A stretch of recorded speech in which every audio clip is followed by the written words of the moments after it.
He was a paradox wrapped in a tuxedo, a man whose volcanic ambition was fueled by the chilling fact that his life would be cut short.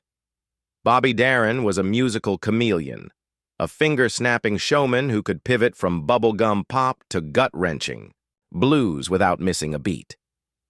He was an Oscar-nominated actor, a Las Vegas king, and a force of nature who vowed to become a legend by 25, and then actually did it. On the surface, his life with America's sweetheart, Sandra Dee, looked like a Hollywood fairy tale. It seemed perfect, the glamorous story of a boy from the Bronx who conquered the world. But behind that dazzling public persona, behind the brash confidence and the million-dollar smile, was a man haunted by two catastrophic secrets. One was a medical death sentence that hung over his head every single day of his life. The other was a lie, a carefully constructed family deception so profound that when it was finally revealed, it shattered his entire world and sent him into a tailspin from which he would never truly recover. This is the story of the devastating truth that unraveled a legend. For over 3 decades, music legend Bobby Darin thought he knew who he was. But a single conversation in 1968 didn't just reveal a family secret. It detonated a bomb at the very center of his identity. The truth about who his mother really was sent him into a devastating spiral. And the mystery of his tragic decline is finally solved when you understand that for Bobby Darin, the truth wasn't just bad. It was fatal. To understand the sheer magnitude of the bomb that went off in Bobby Darin's life, you have to understand the foundation it was built on. Born Walden Robert Casado on May 14, 1936, in East Harlem, New York, his life began in the grips of the Great Depression. His family was so poor that his first crib was reportedly a cardboard box in a dresser drawer. His father was a ghost, a man who disappeared before he was born, leaving his mother to rely on welfare to get by. From the very beginning, fragility defined him.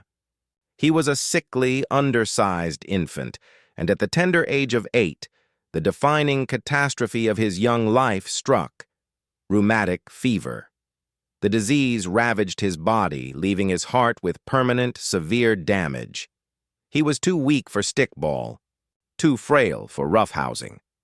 His childhood was spent mostly in bed, reading books and listening to the family's old record player. It was during one of these bouts of illness that a moment occurred that would ignite the fire of his ambition. Just a young boy, he overheard the family doctor deliver a grim prognosis to the woman he knew as his mother, Polly. The doctor's words were a death sentence, cold and final. Even with luck, the boy probably wouldn't live to see his 20th birthday. For most, that would be crushing. For Walden Robert Casado, it was a declaration of war. He couldn't afford to waste a single moment. As friends and family would later say, this medical revelation was the fuel for the brash, arrogant, and intensely driven man the world would come to know as Bobby Darin. He planned his life with the frantic energy of a man on borrowed time, telling Life magazine he would be a legend by 25. Music became his weapon.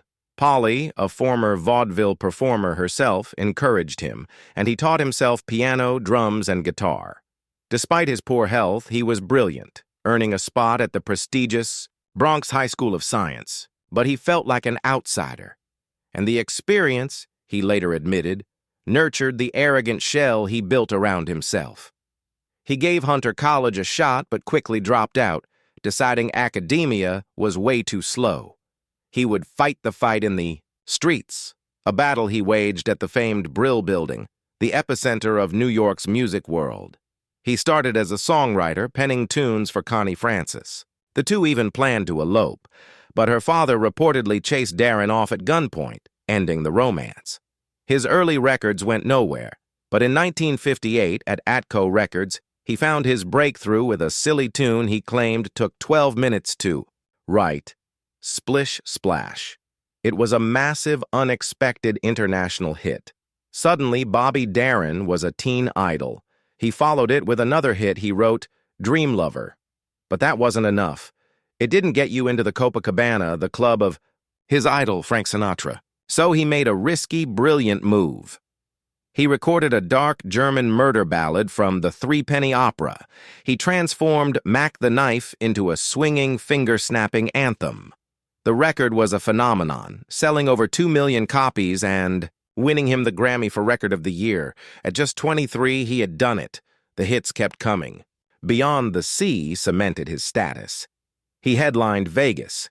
He set his sights on Hollywood, starring in his first film, Come September, in 1960. His co-star was the radiant Sandra Dee. She initially found him cocky and off-putting, but after a whirlwind 2-month romance, they were married. On the outside, they were Hollywood's golden couple. Darin won a Golden Globe and was nominated for an Academy Award for Captain Newman, M.D. He had achieved everything he set out to do, racing against the clock ticking inside his own chest. He was a legend before 25, but his entire identity was built on a foundation of sand. Every step of Bobby's meteoric rise was witnessed by 2 women at the core of his world: Polly, the woman he knew as his mother, and Nina, his older sister. The dynamic seemed simple: a devoted mother and a loving sister cheering him on. The story he believed was that his father died before he was born, and Polly had raised him and Nina on her own. This narrative of maternal sacrifice was central to Bobby's identity. Nina, 17 years his senior, was more than just a sister. She was a confidant and a constant presence in his life. The bond was unusually intense. As his son, Darin, would later reflect watching an old tape, "That's a mother's love, that's not a sister." But for Bobby, this was just his family. The truth was a secret kept out of shame since 1936. The woman he called mother, Polly, was actually his grandmother. And the woman he called sister, Nina, was his biological mother. Nina had become pregnant as an unwed 17-year-old, a major scandal at the time.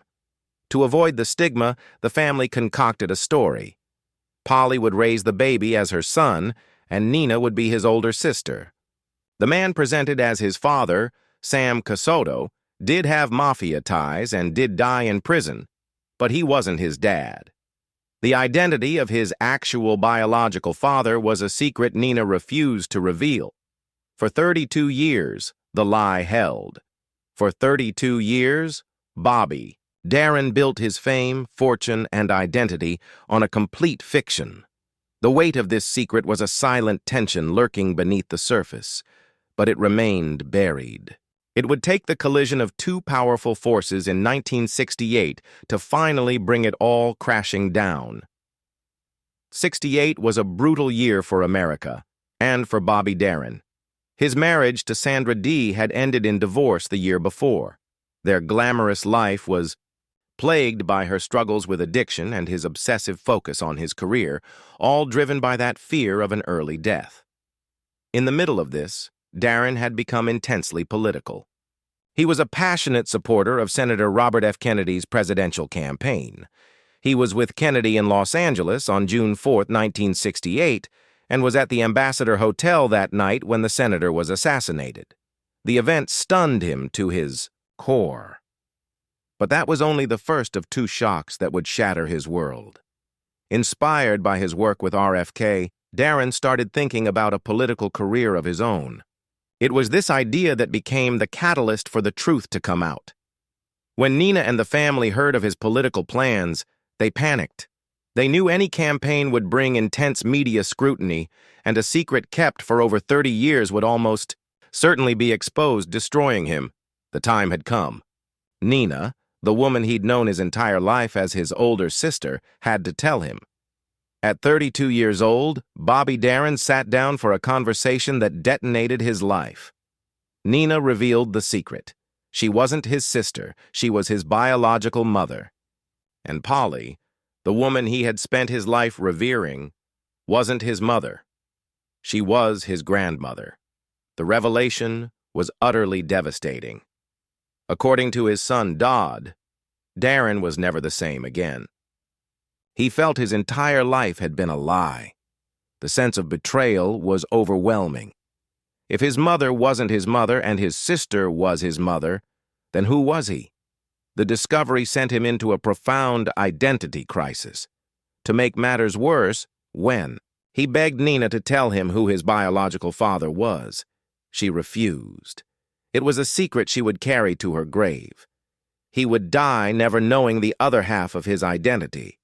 All Bobby Darin knew in 1968 was that the bedrock of his life had turned to quicksand.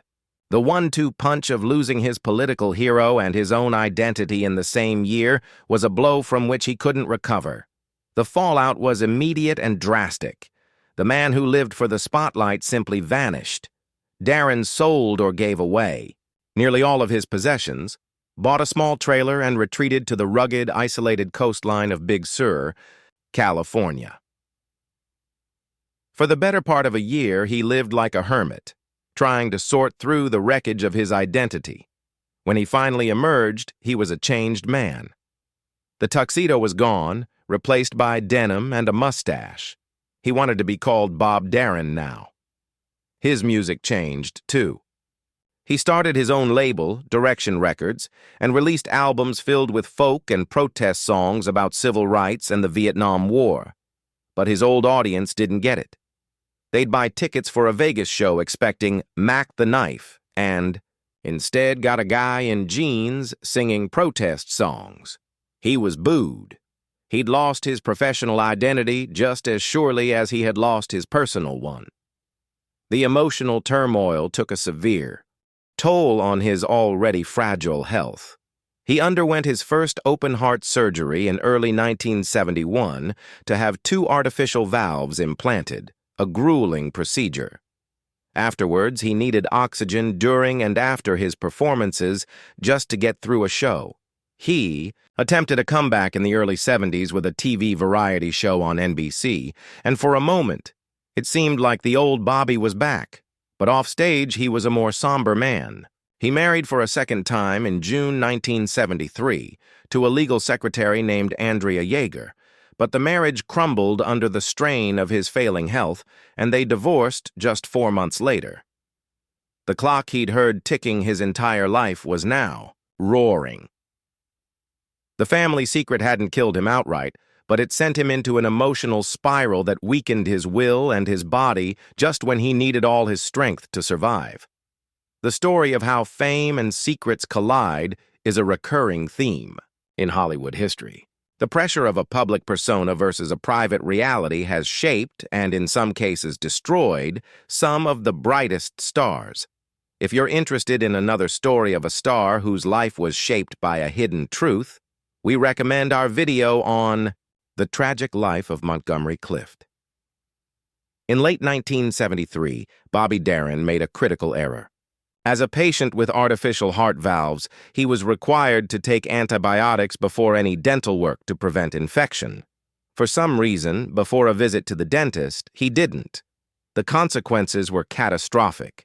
He developed sepsis, a massive systemic infection that coursed through his bloodstream, attacking and destroying one of his artificial heart valves.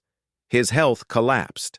On December 11, 1973, he checked himself into Cedars-Sinai Hospital in Los Angeles for another high-risk open-heart surgery. On the evening of December 19th, a surgical team fought for over 6 hours to repair his ravaged heart. But his body had endured too much. In the early morning hours of December 20th, 1973, Bobby Darin died in the recovery room without ever regaining consciousness. He was just 37 years old. His ex-wife, Sandra D., was grief-stricken. She had to tell their 12-year-old son, Dodd, just 5 days before Christmas. In his will, Darin's final wish was that his body be donated to the UCLA Medical Center for medical research, a last gesture from a man whose entire life was a battle against his own biology. The legacy Bobby Darin left is one of staggering talent and profound tragedy. He was a musical force who could master any genre he touched, from the rock of Splish Splash to the swing of Mac the Knife and the folk of If I Were a Carpenter. He was an electrifying performer, an ambitious actor, and a sharp businessman. But His story is also a heartbreaking cautionary tale about the weight of secrets. The showman the world saw was a construct, built by a boy running from death, and unknowingly from a fundamental lie about his own existence. The revelation in 1968 didn't just shock him, it broke him. It stripped away his confidence and his foundation, leaving him vulnerable at the precise moment his physical health was entering its most critical phase. He was a man who, in the end, never truly knew who he was. He went to his grave without ever knowing his father's identity and having spent 32 of his 37 years believing a fiction about his mother. The Bobby Darin mystery isn't just about his parentage, it's about the devastating impact of that truth. It reveals the fragile human being behind the legend, a man who conquered the world of entertainment but was ultimately defeated by a secret kept by his own family. His tragic story reminds us that sometimes the truth doesn't set you free. For Bobby Darin, it was the final fatal blow in a life defined by a relentless,